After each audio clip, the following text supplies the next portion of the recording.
All right, y'all, 9 months into my sobriety, and I'm telling you, I'm feeling great. You know what? I just want to hop in here real quick and just tell you 7 things that I wish I knew before quitting alcohol. And if I'm being honest, it probably would have made me quit sooner.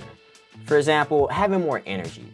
Being able to just get up with no hangover and can start your day without being sluggish has really been very beneficial for me. And I feel like it increased my physical level as well. Like I can get up, I'm more active, I can go out and work out and stuff like that, get some cardio in and still have energy throughout the day. And I feel like that's been great. Another thing is my blood pressure. My blood pressure has been great. If I would have known that I could probably drop a few points in my blood pressure just from quitting alcohol, I probably would have done it sooner too. You know what I mean? Like I probably would have just said, you know what, I really want to work on my physical health. I might as well go ahead and just at least modify some things just to work on my physical, you know, like I just want to be able to get some more rest, stress less, maybe drink less alcohol so I can maybe, hopefully, improve my blood pressure. And from just quitting alcohol for 30 days, I significantly noticed the difference from my blood pressure. And now I have normal blood pressure. So just from not drinking, and obviously just modifying a few other things in my life, normal blood pressure. Knowing that I can be social without alcohol was probably something that was probably going to be a challenge at first, because when you're surrounded by people, you know, hanging out, drinking, and you're so used to doing, you know, having a couple drinks just to boost up your energy and stuff like that, it's like a big dopamine hit, you know, it's like a rush of excitement when you have that first beer, and it feels like mentally it feels like you're loosening up. But in retrospect, I'm doing that now. Like I can go out and be social, and I just depending on who I'm around, I just feel more excited. I feel more, you know, like I can be more social. You know, I feel like I could be social around the people around me without the need of having that first drink to like boost me up, to get me ready to talk to people. If I would have known like, hey, your social life might change a little bit, I probably would have been ready to at least embrace that. Quitting alcohol made me really honestly realize that I might have issues with sugar too, or I might have issues with caffeine. Sometimes when I'm like a little extra anxious, it could be because, you know, I might be overstimulated with caffeine. If I'm having issues trying to maybe lose a little bit of weight, maybe it's because of all the added sugar and the processed foods that I'm doing. So knowing that, you know, I'm not actually drinking a lot of alcohol or drinking alcohol at all, I'm noticing that I'm actually craving more sweet things. I'm craving the added sugar, and it's making me realize like, wow, like I am actually really wanting and thinking about sugar quite a bit. And I'm gonna be honest with you, for the last 9 months, I've honestly feel like I've been thinking more about wanting things that are like, with, you know, sugary, you know, like wanting sweets, wanting like junk food and stuff like that. So I felt like from quitting that, I went from one thing that I was really into to the next. Honestly, I wish I would have known that I was gonna be more productive. I work a lot. I do a lot of stuff outside of work that's,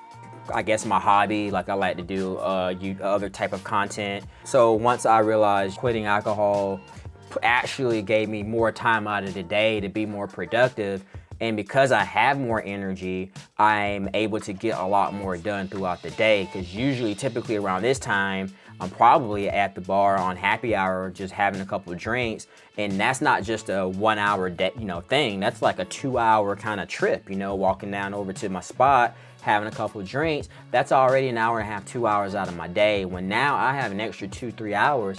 I'm just like, you know, getting some extra stuff done, being way more productive. And because of that, because of the 9 months of like all this extra time that I had, because I'm being productive, I've been able to get so much done. My channels have been able to grow. I've been able to do a lot more work with my clients. I feel like my clientele has increased because I have more time to get a lot of stuff done. So I honestly feel like I've been way more productive in the last 9 months than I have in like the last 2-3 years.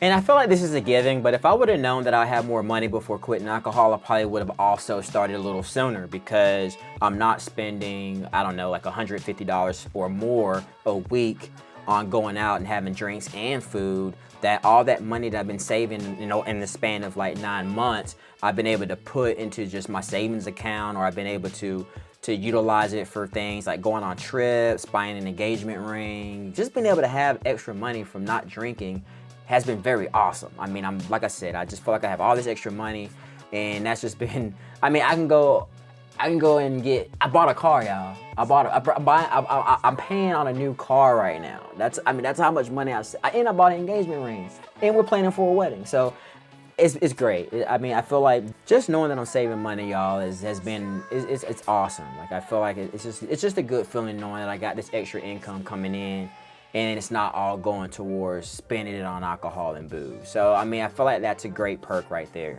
And last but not least, if I would have known before starting that it's gonna take some patience, you know, I would have been able to prepare myself for this extended journey of not drinking, knowing that I'm gonna have to adapt, I'm gonna have to change up my lifestyle a little bit, knowing how to react in certain social settings when you have to be around people because they're drinking. Another thing could be mood swings at first and insomnia at first because your body's getting used to not relying on alcohol to fall asleep. And just the initial cravings of just wanting alcohol, you know, because if it's something in your life every day, when you quit cold turkey, you can't just like quit and be like, and not actually have the cravings for it, because it's just something that's in your life all the time. But I think with patience, it'll just eventually you'll start forgetting about it. It's been a very interesting journey, to say the least. But like I said, it just takes patience. I'm very happy that I'm on this journey, and I'm hoping to make it to a whole year. I feel like in the next couple weeks, actually next week, I'll be hitting my 10-month mark. So I'm just throwing out another video real quick, because I thought it'd be a good idea to just share like 7 things I wish I knew before I decided to quit alcohol. And that's that, you know. And hopefully, if you guys are on this journey, what are some things you guys wish you would have known before starting your journey? And it could be both positive and negative. So let me know in the comments, and if you're subscribed to me, thank you for subscribing. If not, if you want to subscribe and check me out on this journey, let me know. It's free to subscribe. Till next time, I'll see you when I see you. Peace.